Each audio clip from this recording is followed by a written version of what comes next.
Well, new kiosks are popping up around South Mississippi, and they're the first of their kind in the state and could go on to help solve crime investigations.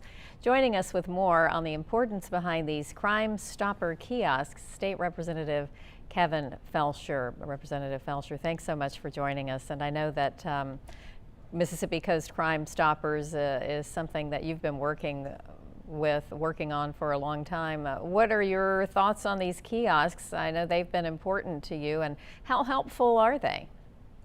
Well, first of all, thank you for having us on and thank you for covering this. It does mean a lot to me. I've been on the board for over 10 years now, and the kiosks are the second and third for Mississippi. We got our first one in Biloxi a couple months ago with the help of Coast Electric.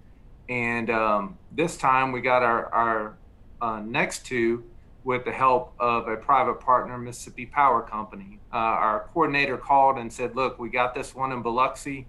It's making a difference. We sure need one in Pascagoula and Gulfport. Picked up the phone and called them, and within a day, they agreed to partner with us. So it's been huge, and these kiosks not only act as a way to catch people who are wanted, but also a deterrent. Right, and you're actually hearing from some of the police departments, and they're saying that it really is making a difference. People are responding and using these devices. Sure, and through our coordinator, we can tell with our tips how they're performing, and we could see an uptick. So there's no doubt, again, that these are going to make a difference. And just so proud that the coast is able to get the first three in the state, but I do hope these become a trend throughout the state because they do make an impact.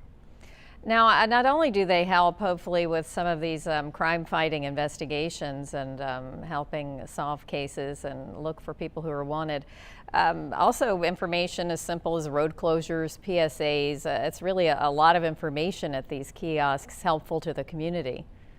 Absolutely. Our coordinator can program things about missing folks or any kind of emergency message that would need to get out. It can be displayed upon this kiosk. So that's a great point, Karen.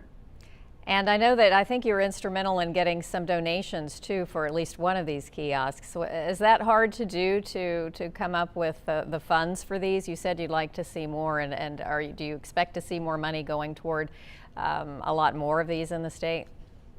I hope so. You know, we're confined to the coast, but surely I would help any Crime Stoppers organization throughout the state that asked.